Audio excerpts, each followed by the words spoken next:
Welcome to the No Fun channel. I'm Felix, and this is sci-fi shows I think they should remake. Next up is Earth 2. Earth 2 premiered November 6, 1994, and ran until June 4th, 1995. It only stayed on for one season, 21 episodes. It starred Deborah Farentino, known as Devon Adair. Some of you may recognize her from Eureka. She played Dr. Beverly on there, who was also an undercover spy for an organization. Joey Zimmerman played Ulysses Adair, her son. Clancy Brown, a lot of you probably know him from SpongeBob. And first time I really remember him is from The Highlander. He plays John Danziger. J. Madison Wright plays True Danziger, his daughter. Sullivan Walker plays Yale. He's a cyborg on the show. Jessica Steen as Dr. Julia Hiller. Some of you may recognize her from Stargate. She was supposed to play the lead character in Stargate Atlantis, but unfortunately didn't get the chance to do that. Rebecca Grayhart as Bess Martin. Most of you probably remember Rebecca as the Noxzema girl. John Gegenhuber as Morgan Martin, Bess's husband. And Antonio Sabato Jr. as Alonzo Salas. Most of you who remember Antonio, he popped up here and there, different shows. I believe he was actually started off as a soap actor. Now the premise of the show is that the Earth is no longer habitable. Most people live in a space station above the Earth. And there's a few people that still live on the Earth. But overall, no one can live on the Earth. Devon Adair, who's a billionaire. Now I'll be honest, I don't remember her being a billionaire. I thought she was a scientist, but she was a billionaire. She decides to put together a group of people and go and settle on a new planet designated Earth 2. The planet is 22 light years away, and so she gets her crew together and they take off for it. Alonzo is a pilot, or what they call a cold sleep pilot, which means he's actually a lot older than he looks because he's done this a lot of times. He goes into cold sleep, wakes up, and he takes over piloting the ship and gets everyone where they're going and then flies back to Earth. Now, John Danziger and his daughter were members of the crew. Well, he was a member of the crew and his daughter just tags along and he takes care of the ship. And Yale is Devon's companion. Well, cyborg is more accurate. She's by his side, and rich people basically can buy them.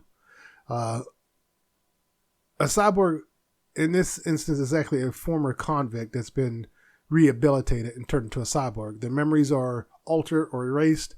Their behavior is altered. And this is all government approved. Now, with his character, though, later on you discover that he is innocent. And it turns out the reason he got turned into a cyborg, he went against the organization known as the Council, members in the government. So basically, he went against the government, and they got rid of him by turning him into a cyborg. Now, during the show, at the beginning of the show, the ship is sabotaged, and everyone winds up on the planet. And John and his daughter were not supposed to be there, so you got a lot of people who weren't supposed to be there, and they're trying to make it work. And later you discover the government knew about the planet and had plans of their own. And one of the people involved is actually Dr. Julia Heller. She is a genetically modified junior physician and an agent for the council. And throughout the show, there's two groups of aliens that there's a couple groups of aliens. One is called the Tarians, and the other one is called Grindlers. The Grindler saliva actually can cure virtually any disease, but you got to be careful with the Grindlers because they will also kill you. The Tarians, they can burrow underground and use telepathic powers. That's the one Ulysses and Alonzo's character develop a connection to. The Tarians actually cure Ulysses of his disease, and he's perfectly fine now. Because in the beginning, he had to wear a special suit, but the suit is gone. They get rid of it pretty quick. I do remember watching all the episodes, and I actually did enjoy watching the show. But now, when I think back on it, it feels like they did kind of rush it. They were trying to cram a lot of stuff into those 21 episodes. Because I think they were banking on it being a success, and it wasn't. Because I think they were just trying to flesh out the characters, get things established, and it just didn't happen. I wish it did. I wish they would have got a chance, because it seemed like there was a lot there, and they just never got a chance to really push it out there. This seems like a show that should have been on a different network and not NBC. I think if this show had premiered on a network that was willing to give it more of a chance, it could have been a hit. It could have really did something, but unfortunately, it didn't get a chance to do that. I think they banked too much on getting a season 2, and as a result, it was just stretched out. They were stretching too much stuff out, and there's so much going on too. That was another thing. You had the doctor who was actually a spy. You had the telepath stuff going on, the aliens, the council doing stuff, and discovering Yale is actually innocent of his crimes.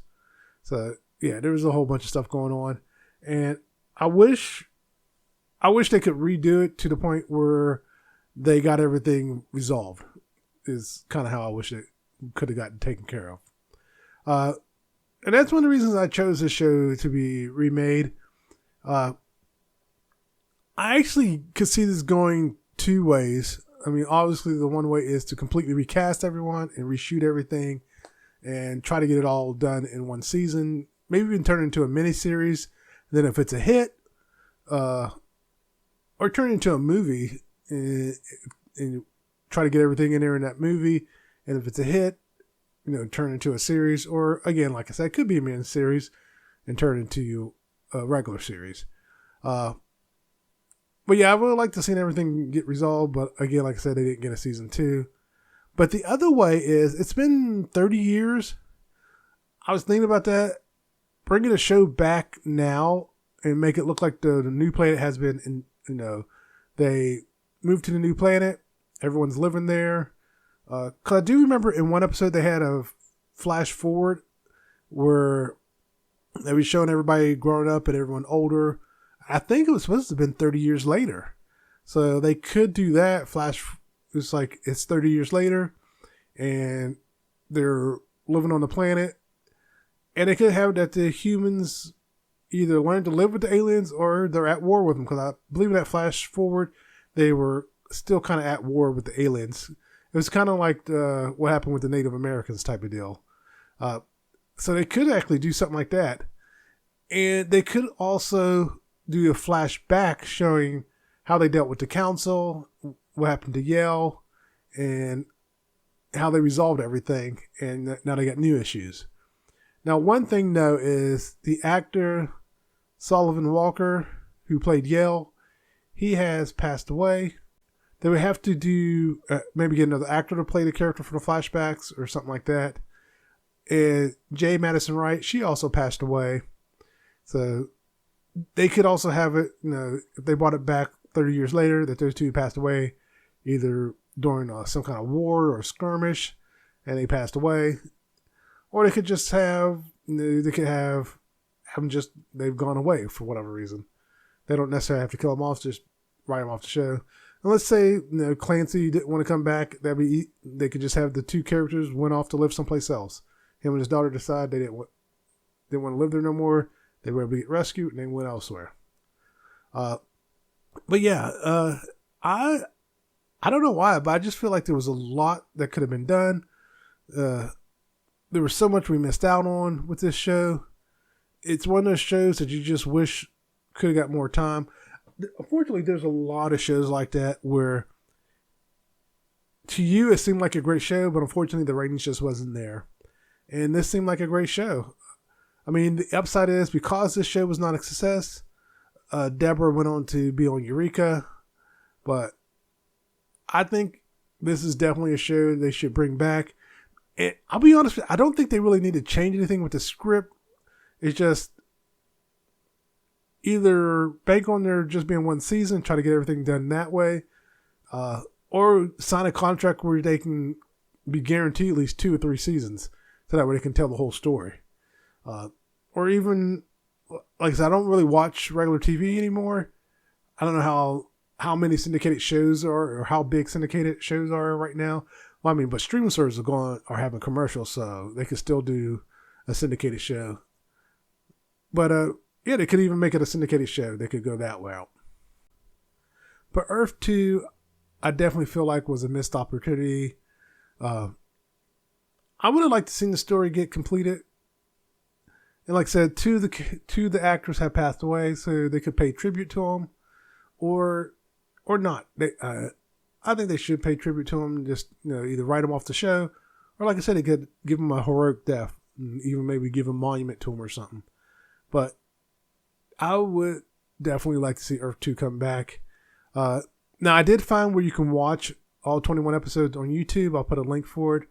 I couldn't find it available anyplace else, but I definitely recommend watching it. I did have fun watching it. Of course, that was back in '94. I was just graduating high school, so I was still young. Just to give you an idea how old I am now. But I say check it out and see what you think of it. Now that's my take on remaking Earth 2.